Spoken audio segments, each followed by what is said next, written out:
আসসালামু আলাইকুম। কেমন আছেন সবাই? আশা করি সবাই ভালোই আছেন। গতকালকে ভাত রান্না করা হয়েছে, রাত্রে ভাত শেষ হয়ে যাওয়ার কথা, কিন্তু ভাত শেষ হয় নাই, অনেক ভাতই রয়ে গেছে। এজন্য সকালে চিন্তা করলাম ভাতগুলা যেহেতু ভালো আছে, আলু ভর্তা করি আর বেগুন ভাজি। এজন্য ঘরে বেগুন আছে, বেগুন কেটে নিতেছি, বেগুন ভাজবো আর আলু ভর্তা করব। ওইদিকে আলু সেদ্ধ বসাই দিছি, আলু সেদ্ধ হইতেছে।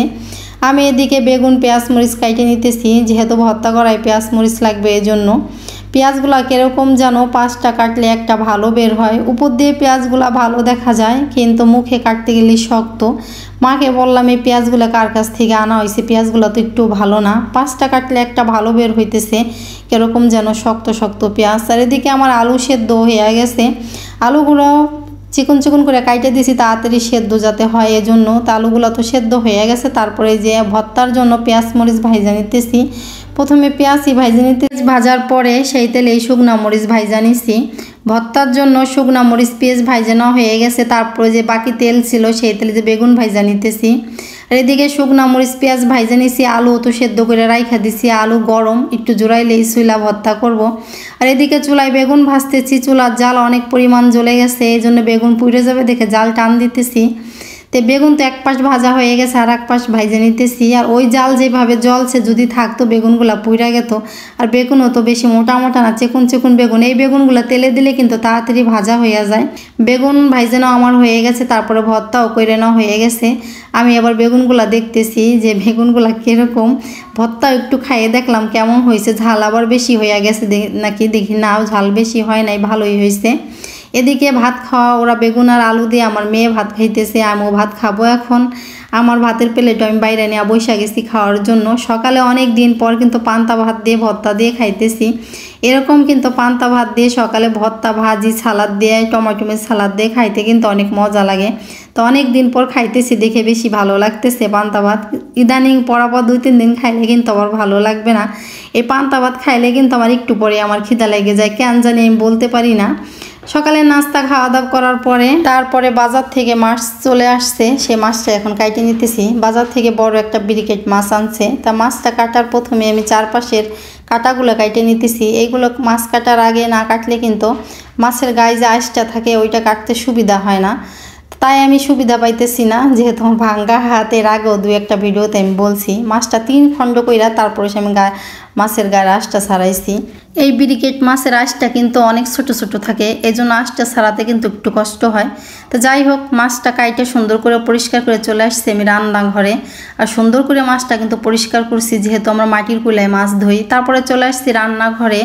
রান্নাঘরে এসে এখন মশলা বাটবো। প্রথমে আদা ছিলে নিতেছি, যেহেতু প্রতিদিনের মশলা আমরা প্রতিদিন বাইটে খাই, এজন্য আদা পেঁয়াজ মরিচ এখন বাইটে নিব, সেইগুলো এখন ছুলে নিতেছি।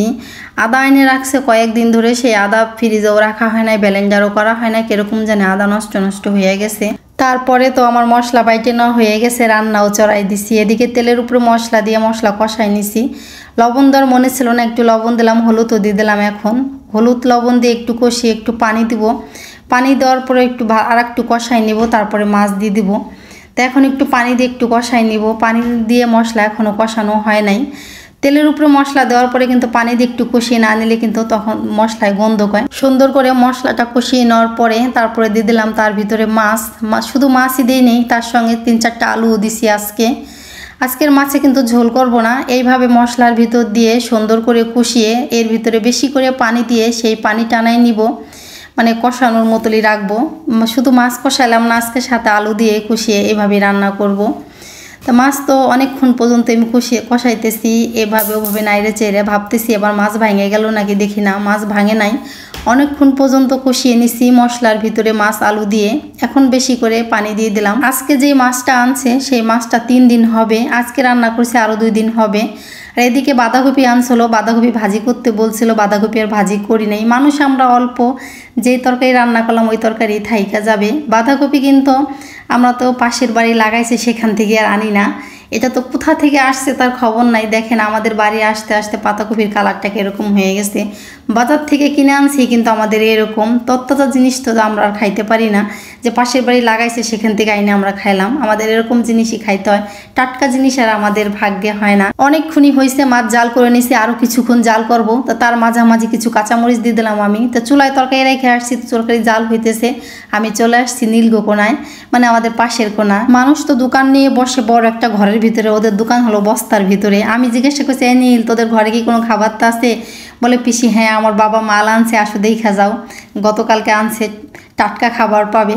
তাই সে দেখি কি যে এই যে আমি তো পিচ্ছি না, কিন্তু পিচ্ছি না হলো এই সমস্ত খাবার কিন্তু আমার অনেক পছন্দ। এই বিস্কিটটার থেকে যা পাইনাপেল ঘ্রাণ আসে আমার অনেক ভালো লাগে। আর এই মুগ ডাল ভাজাটাও আমার অনেক ভালো লাগে, মানে লুচি ডাল ভাজা। কি আর করবো, আসছি যেহেতু, ওদের দোকানটা যেহেতু খুলছি, আইসা এই 2 প্যাকেট নিয়ে গেলাম। তাই বাসায় নিয়ে আইসে এই প্যাকেটটা খুইলা খাইতে বসে গেছি। এই বিস্কিট কিন্তু আগের থেকে সাইজ ছোটো করে ফেলাইছে, সব কিছুর তো দাম বাড়ছে, কি আর করবে, তারা বিস্কিটের সাইজও ছোটো করে ফেলাইছে। বিস্কিট আর ডাল ভাজা খাওয়ার পরে দেখে এদিকে আমার বোন চানাচুর মুড়ি মাখাইতেছে। তো এই জায়গার থেকেও চানাচুর মুড়ি খাওয়া শুরু করে দিলাম। চানাচুরটা গালে দিছি, পরে আমার একটুও ভালো লাগে নাই। তা চানাচুর খাইছি কিন্তু 12টার দিকে, আর এটা হচ্ছে বিকালে। হঠাৎ করে আমার মেয়ে বলল বিকালে মা ফুচকা খাবো। আমি তো সেই দোকানে চলে আসছি ফুচকা নেওয়ার জন্য। তো ফুচকার ভিতরে যে একটা মশলা দেয়, সালাদ ডাল বা কী কী যেন দেয়, সেই ডিম, ওইগুলো মশলা একসাথে মিক্সড করে আমি আলাদা করে নিয়ে আসছি। আর ফুচকাও আলাদা করে আনছি, টক পানিও আলাদা করে আনছি, যে বাড়ি যেয়ে আমি ফুচকাগুলোর ভিতরে আমি ভুইরে ভুইরে দিতে পারবো। আর দোকান থেকে মাখায় আনতে আনতে কিন্তু টক পানি দেওয়া উদায় যাবে, ওইগুলো খাইয়ে স্বাদ পাবে না। এই জন্য আমি ওইভাবে নিয়ে চলে আসছি বাড়িতে আই সেই দোকানের মতন ফুচকা নিয়ে বইসা পড়ছি। তা দোকানে যে প্লেটে বা বাটিতে টক পানি দেয় ওইগুলো তো আমাদের ঘরে নাই। আমাদের ঘরে যেরকম প্লেট আছে সেরকম প্লেট নিয়ে আমি বসছি। আর দোকানে একটা বাটিতে যে টক পানি দেয় সেই বাটিকে আমাদের ঘরে আছে নাই, তো আমি কাপে ঢালছি টক পানিটা, মাঝখানে রাখছি টক পানি। আর দোকান থেকে যে মশলাটা মাখায় আনছি আর ব্যাগ থেকে ফুচকা বের করতেছি, আর সেইভাবে মশলা ঢুকাই দিতেছি ফুচকার ভিতরে, আর সেইভাবে সাজাইতেছি। তা মেয়ের ভিতরে ঘর থেকে বের হয়ে আসছে, আমি বলছি একটা চামিচ আনার জন্য। সে এত মোটা একটা চামিচ আনছে বলার মতন না।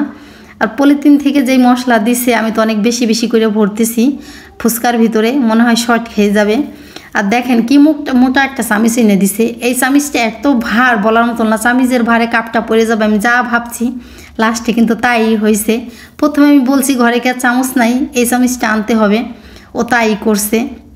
তা লাস্টে দেখি পলিথিন থেকে বাকি যে মশলাগুলো ছিল কাইয়ে কুইয়ে আমাদের হয়ে গেছে, ঠেক খায় নাই। আমি তো প্রথমে ভাবছি মানে ঠেক খেয়ে যাবে। তো এইগুলা গুছাই আমি টান দিছি প্লেটটা, এই দেখেন প্লেটটা পড়ে গেছে, দেখছেন, যা বললাম তাই হলো, কি আর করবো, চামিচে আমি ফেলাই দিছি। পরে আর একটা প্লেটে এনে সেই জায়গা আমি ফুচকাগুলো উঠিয়ে নিচে যে ঠান্ডা টক পানিগুলো পড়ছিল সেই পানিগুলো আবার কাপে ঢালছি, সেইভাবেই খাইতেছি। আমি আর বেশি কিন্তু টক খাইতে পারি না, এর চেয়ে কিন্তু টক মানুষে খায়, আমি টক খাইতে পারি না। ঝাল খাইতে পারি কিন্তু টক খাইতে পারি না। তা আমি কিন্তু এক এক করে অনেকগুলা খাইয়ে ফেলছি, আর বাকিগুলো এখন আমার মেয়েকে দিছি যে তুই খা ধর।